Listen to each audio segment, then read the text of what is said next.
Hey folks, Eric here from DirtyOldSneakers.com. And if you watch this space, you know I'm a huge fan of endurance sports technology. I love watches, heart rate monitors, bike computers, headphones. If it aids in my multi-sport pursuits, great. If it records and spits out data, even greater. So when Apple, arguably the greatest technology company of all time, announced it was going to start selling a smartwatch aimed at the endurance sports community, I had to get myself one to check it out. It was packaged as you would expect from Apple. Everything was sleek and every aspect of the packaging was thought out, even down to the box it was sent in. But that's what Apple does. The experience starts when the package arrives. So I open it, assemble it just a little bit, and I'm expecting to be blown away. Well, that's not everything that I was hoping it would be, but we'll get to that. Now, I'm not going to go through all of the things about the watch. I'm going to talk about this from a runner's perspective. So what's most important to an endurance sports athlete is going to be my focus today. Now, given that this watch costs $800, I'm going to do a comparison to a Garmin at just about the same price point, the Fenix 7. I know that given the kind of display on the Apple Watch Ultra, it seems to make more sense to compare it to the Epix 2 with the AMOLED display. But I think that's the only aspect that makes sense. Feature-wise, the Ultra is much closer to the Fenix series. I'm going to compare 10 aspects and see how they match up. What I'm going to be looking at today are features that are native to the watches. That is, the app or feature needs to work without being piggybacked onto your phone. Now, right off the bat, I think that Apple has the advantage. The Fenix doesn't come in an LTE version yet that we know of, and the Apple Watch Ultra only comes with cellular built in. I'll get into more specifics in a bit, but for now, let's look at the physical watches. Hey, before we get too far into it, if you wouldn't mind hitting that like button below, get this up into the YouTube algorithm a little bit more. It'll just help some more eyeballs get on it if they're looking for this kind of thing, and it really does wonderful things for the video and the channel, and I thank you in advance. I've seen a number of reviews of the Apple Watch that make a big deal about how big the body is. Compared to earlier incarnations of the Apple Watch, it is a much beefier and almost complete redesign. The body of the watch measures 49 by 45 millimeters by 12 millimeters thick. The Fenix 7 comes at a 51 by 14.9 millimeters. To me, the difference is negligible. The big difference is shape. The Apple Watch is rectangular and the Garmin a more traditional watch shape. That is, round. Which one is better? I would ask you which one you prefer. That's what it comes down to in this category, personal preference. So let's talk display. Apparently, this is the first Apple Watch with an always-on display. And it's really nice and bright. It's actually the same technology that Apple puts into its computer displays. The Ultra comes in at 40. The display on the Ultra comes in at 43 by 35 millimeters. Again, this is with my calipers, so it may be different from what you're seeing from Apple. As you can see, the case comes all the way up and surrounds the display to give it an extra level of protection. The Fenix display is 35 millimeters.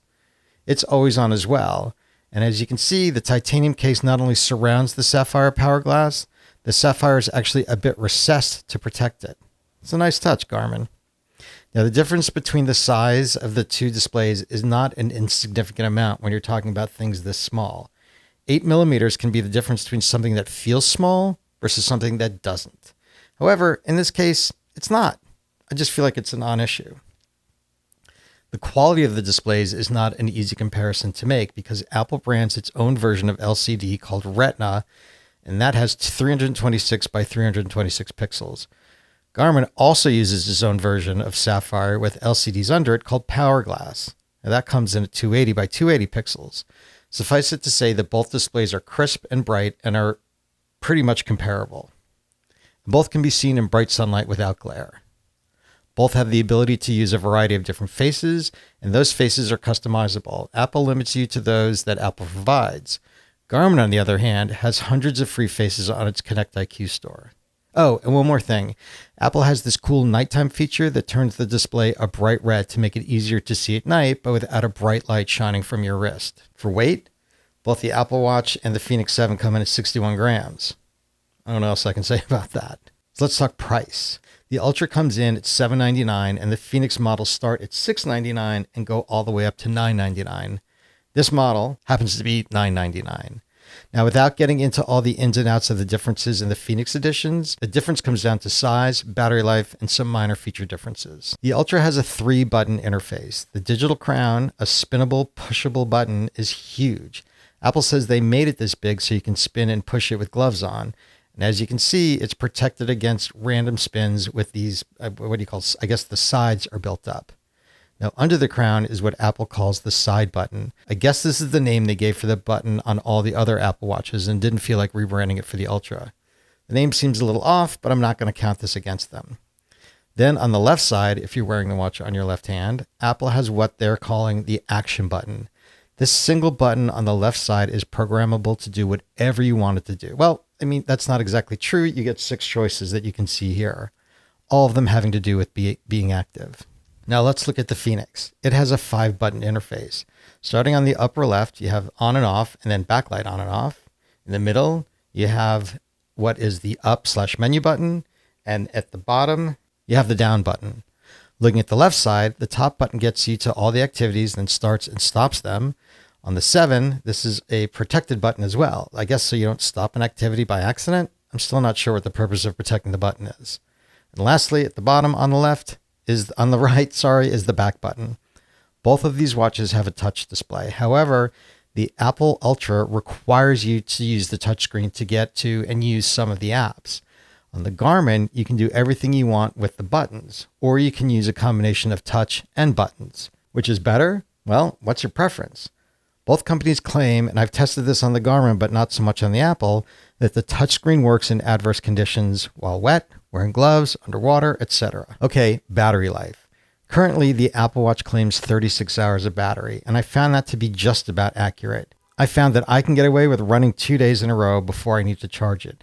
Now, keep in mind that I'm not training for anything big right now, meaning that I'm only running between 3 and 6 miles each time I go out, so no more than an hour. If I was training for a marathon or even a half, my runs would be longer, and I'm not sure what that would do to the charging cycles. Now, battery life is where the Fenix 7 shines. Not only does it have battery life for days, but it has solar charging, which adds a fair amount of time if used in just the right settings. Here's the chart that I made for the Fenix 7 review linked over here, if you're so inclined. Now, see what I mean? So many options to choose from and so many configurations.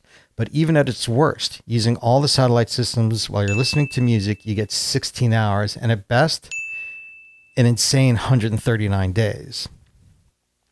All right, that's the body and most of the insides that I'm going to talk about. So let's look at the smartwatch features. Without even giving any examples, I think we can all agree that the Apple Watch is the winner. I mean, the Ultra only comes in a cellular version, which basically makes it a phone on your wrist. Not to mention, you can use almost all of the apps that you have on your iPhone on the actual watch. Let's compare that to the Garmin. I can see texts and other alerts from my phone. I can listen to music. I can pay for things. But wait, it needs to be piggybacked on my phone to do a couple of those things. So by the rules that I set out at the start of this video, I can't count looking at the texts or seeing who's calling me as features. Nor can I count the predetermined replies to texts I can send only if I have an Android phone. So basically, no comparison. So as Garmin crushed Apple in the battery category, so does Apple crush Garmin in the smartwatch category. Now, I would like to tell you that Garmin is the winner in the health and wellness categories, just so that we have a nice back and forth. Sadly, that's not the case. When it comes to health metrics like heart rate, SpO2 monitor, high and low heart rate, irregular heart rate variability, women's health tracking, advanced sleep monitoring with sleep stages and trends over time, respiratory rate, they both do it all. The data is stored and accessed differently on each device, but if you know where to look, it's easily found. And Apple adds an EKG reading, which is pretty cool. Garmin, however, distills the metrics it reads down for you in a palpable way that can become an aid in your training. Apple does not do this. A few examples: body battery, a feature that tells you how rested your body is in the short term. It uses a combination of HRV, stress, and activity to estimate your energy reserves throughout the day. It takes a while to get to know your workout patterns along with your rest and sleep habits, but it is a good training tool to know if you're feeling fatigued because of overtraining or just not getting enough rest. The next is training readiness. And as a runner, this one for me trumps them all. Body battery, like I said, is something that I consider much more short-term, while training readiness takes a bit of a longer view. It's going to look at things like your sleep score, recovery time, acute training load, HRV, sleep history, and stress history, and give you a score. From this, you can determine if you should keep it light on a particular day or if you're ready to go all out. For wellness, Apple takes it a step further with things like environmental sound levels. It'll actually listen and tell you when you're around sound levels that will damage your ears. I have a bunch of concerts coming up, and I'm looking forward to finding out just how bad they are for my hearing. You also get reminders for things like hand washing, taking medication, to take a mindfulness break for things like meditating or drinking wheatgrass, I guess, or something. With Garmin, you get a breath reminder if your stress is higher than usual. It's actually pretty nice. Apple is the clear winner here if these are the kinds of things that are going to be important to you. But as a runner, hand washing and medication reminders aren't going to cut it for me. While Apple has all of these lifestyle applications, not a lot of them are going to help me be in better shape for that next big race or event that I'm training for. And this is a bit of the theme that pops up when looking at the Ultra. So from where I sit, Garmin comes out ahead. Now, before I get into the meat and potatoes of the matter, the activity profiles, let's talk about safety features. And well, if I need to stick to the rules I set out at the start, again, Apple's going to be the clear winner because you can just call or text someone if you have an issue. It has fall detection, and a new feature on the Ultra is this car crash detection. It also has this crazy loud alarm. Garmin has crash detection for bikes, not for cars. And if piggybacked onto your phone, you can send an emergency text to a predetermined contact that will also give them your location. You can also set the safety feature off if you're in a place where you don't feel safe. I find these kinds of features particularly important these days, given the scary world that we live in. Okay, let's talk about movement, because as a runner, this is what I'm most interested in. Both of the watches track steps, stairs climbed, active time, give you movement reminders, let you set daily goals, etc., etc., etc. All of the metrics that you're used to seeing. Both track these in a way that helps motivate you. Apple gives you those rings to close each day, and Garmin gives you slide rules on the app. Now, both of them give you notifications when you hit the goals. Okay, folks, we're down to where the rubber meets the road. Activity tracking. This, for me, is what truly separates the two devices. Both have almost every activity profile you want to do built in. And if they don't have a profile for it, you can generally build one. Now, before I get into the meat and potatoes, I want to look at the sensors that are included in both watches. Sensors on the Ultra include GPS, blood oxygen, optical heart rate, electric heart rate for EKG, compass, gyroscope, accelerometer, and a barometer. The Ultra's GPS is new for Apple and has a multi-band dual-frequency GPS chipset. That's across both L1 and L5. And that means you can use 2 or more of the satellite systems at once. Now, multi-band dual-frequency chipset results in more accurate tracking, and if you live in a city like New York or a trail runner going under a ton of tree cover all the time, the satellites are going to find you faster and stay more accurate throughout your workout. Now, the Fenix sensors include GPS, optical heart rate, barometric altimeter, compass, gyroscope, accelerometer, thermometer, pulse ox. I guess that's it, and the pulse ox. It also includes a multi-band dual-frequency GPS chipset. Now, a cool feature of the Ultra is that it will actually sense if you're doing an activity, and if you haven't started recording it, will ask you if you want to start. And it will not just start from when you push the button, it will go back to when it sensed the start of the activity was, which is a pretty cool feature if you're kind of forgetful. On the Ultra, rather than fumbling around with the touchscreen to try to find the pause button during an activity, you can press the crown and the activity button to pause and the side button and the activity button to unpause. Another nice feature. Now, both watches have the ability to customize the data screens for each activity profile. On the Ultra, you need to do it on the watch itself. And on the Fenix, you can do it on the watch using the buttons or the touchscreen, or you can use Garmin Connect on your phone. Garmin branded this real-time sync settings. It's so much easier just to do it on the app. Want an external heart rate monitor? Both can use Bluetooth-enabled sensors. Garmin at this point can use Ant+, Apple can't. So which one is the right one for you? That's the big question. And it's not an easy question to answer, and one that I don't think I'm qualified to answer for you, because it comes down to preference. It depends on what you're looking for. Or do you want a lifestyle smartwatch that has some endurance sports capabilities, or do you want an endurance sports smartwatch? If it's the former, you're not going to find a better watch than the Apple Ultra. You're really not.